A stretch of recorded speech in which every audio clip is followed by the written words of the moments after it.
Minasan, konnichiwa. Ketemu lagi dengan Kak Bias di mata kuliah Komunikasi Massa minggu keempat, video kedua. Nah, kita akan lanjut lagi ya, bahas terkait film dan televisi. Saya akan share screen lagi PPT-nya.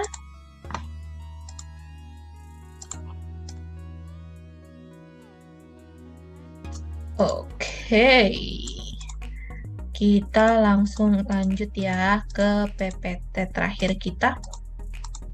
Nah, terakhir itu kan saya di video sebelumnya saya sempat bertanya nih sama teman-teman, sebenarnya apa sih kesamaan atau hubungan antara para princess ini gitu dengan Marvel Universe ataupun dengan Star Wars? Apa sih sebenarnya kesamaan mereka? Kalau ada teman-teman yang bilang misalnya, oh mereka sama-sama ceritanya itu fantasi atau ceritanya itu fiksi. Iya, betul. Tapi ada kesamaan lain nggak di antara mereka? Ayo coba apa sih kesamaannya? Nah, kalau misalnya teman-teman lihat lagi, coba ya. Nah, siapa sih yang menciptakan para princess ini? Perusahaannya apa? Yap, Disney. Oke, makanya mereka disebut sebagai Disney Princess. Oke. Kemudian, siapa yang menciptakan Marvel Universe? Betul, Marvel Studio. Tapi Marvel Studio itu yang punya siapa? Betul, Disney juga. Kemudian, Star Wars yang produksi siapa? Lucasfilm. Betul. Tapi di balik Lucasfilm, siapa yang punya? Disney juga.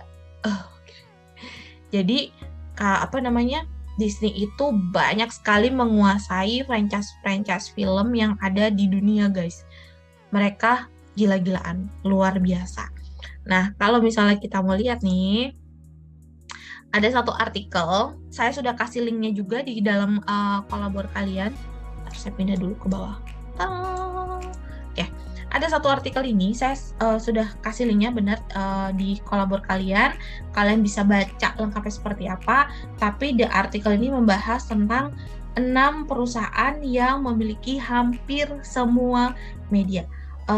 Dia ada lumayan banyak ya bahasanya dan sebagainya macam. Nah, saya akan ambil beberapa informasi penting ringkasannya aja kira-kira. Oke. Nah, kalau teman-teman baca nanti artikelnya itu akan ada gambar ini ya, the six corporation that own almost all media.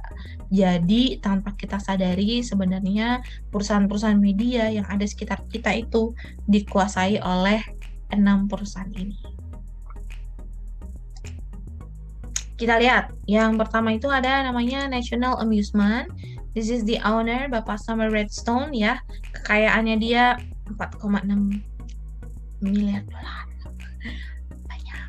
Oke. Ini adalah aset yang dia punya mulai dari perusahaan film, TV, lalu ada print, lalu ada perusahaan internet sampai ke video games.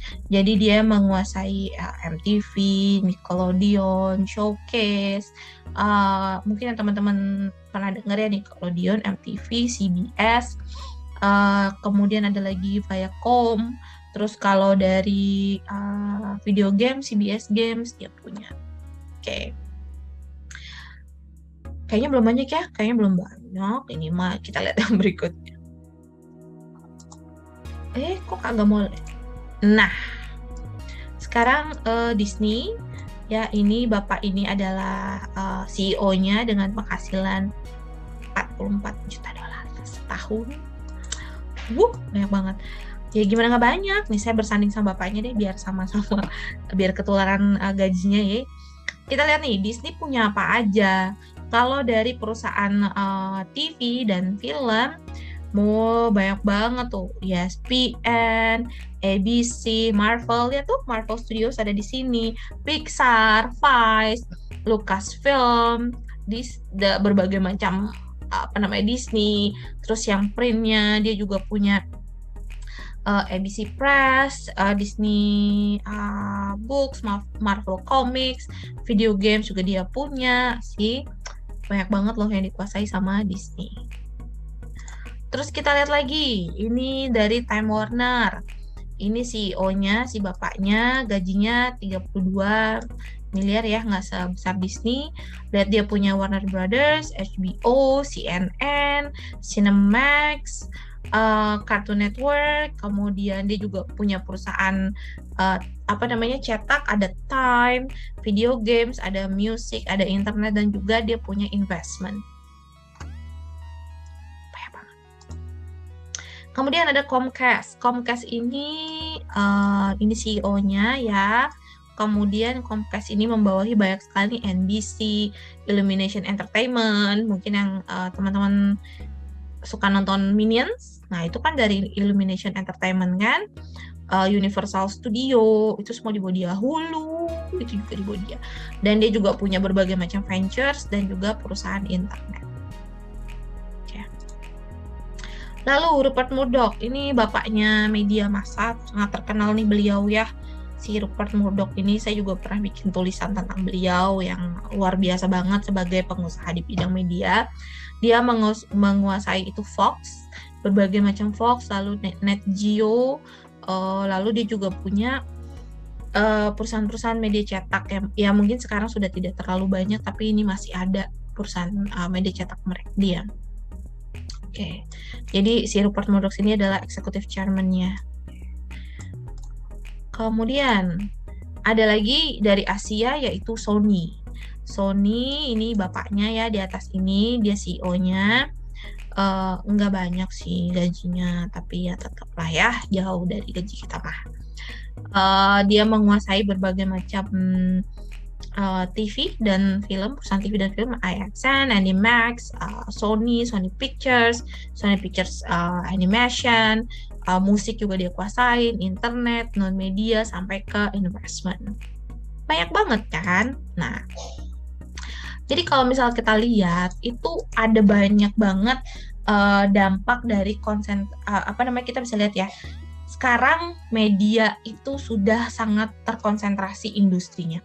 Yang menguasai media bukan cuma bukan perusahaan-perusahaan kecil lagi, tapi perusahaan-perusahaan kecil ini kemudian banyak diambil alih oleh media-media besar untuk kemudian media besar ini ya menciptakan sebuah kerajaan yang luar biasa.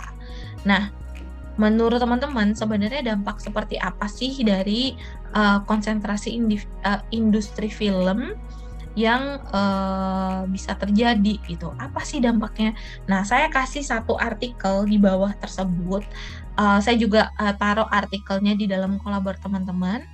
Saya mau teman-teman baca dulu ya. Saya nggak mau langsung nyuapin ke teman-teman. Oh, akhirnya kenapa nih? Karena ada ada konsentrasi industri film seperti ini.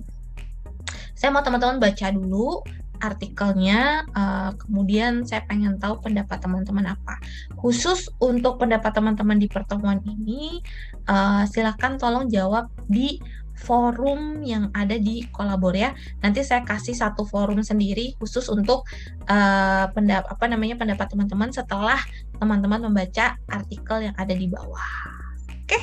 Nah, nanti tolong dikasih di situ ya. Jangan lupa pendapat di dalam forum diskusi minggu ini itu sangat penting untuk menambah nilai keaktifan teman-teman. Nah, ini saya dapetin data nih. Sempat ditanyakan kepada orang-orang kan kita di tahun 2020 kita kan udah 2 tahun ya. Wow, udah 2 tahun banget nih kita mostly dihabiskan di rumah, kita tidak menonton ke bioskop lagi gitu. Lalu kemudian bagaimana setelah pandemi nanti? Apakah kita akan balik nonton ke bioskop lagi atau enggak sih? Jadi setelah ditanyakan nih kepada konsumen ya, kepada para penonton, kalian nantinya setelah COVID-19, kalau COVID-19 ini sudah tidak ada sama sekali gitu, lalu kita sudah hidup dengan normal lagi gitu kan. Lihat di atas tuh, imagine a future where the pandemic has ended and movie theaters are all open again. Bayangin kalau misalnya pandemik itu sudah selesai gitu ya, nggak ada lagi virus COVID-19 ini, kita hidup normal, bioskop sudah dibuka seperti biasa, lalu ada film baru. Di mana sih lo akan nonton? Nah, ternyata jawabannya itu 13% orang bilang, oh pasti di bioskop dong. Kalau filmnya mereka suka mungkin ya, mereka tertarik, mereka akan nonton di bioskop. 22% bilang mungkin di bioskop. Mungkin, jawabannya mungkin. 20% bilang bahwa di rumah aja nonton. 22% mungkin di rumah. Jadi yang masing-masing 22% ini, 44% ini mungkin mereka antara di rumah atau di bioskop. Atau yang 23% ya dia sama nih ya, antara bioskop ataupun di rumah, equal sama. Yang 22% yang di atas itu lebih ke arah lebih besar ke bioskop, yang di sebelah sana lebih besar ke rumah, tapi ada juga yang ya bisa di rumah, bisa di bioskop. Tapi kalau yang fix bilang, oh saya maunya di rumah aja, data tuh lebih besar daripada yang bilang di bioskop. Kalau kalian sendiri gimana? Apakah akan karena sudah terbiasa nonton dari rumah, lebih suka di rumah, atau akan balik ke bioskop?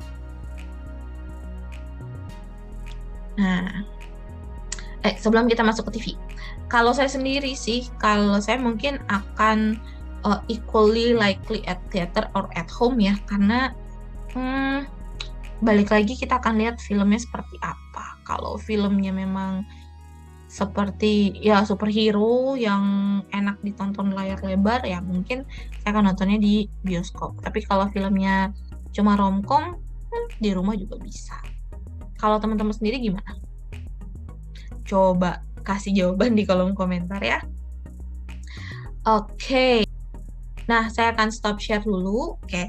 Nah, itu tadi video kedua di mata kuliah komunikasi massa terkait dengan media massa film. Terkait televisi, saya akan bikin di dalam video yang terpisah ya, supaya teman-teman tidak terlalu lelah karena menonton video pembelajaran yang terlalu lama.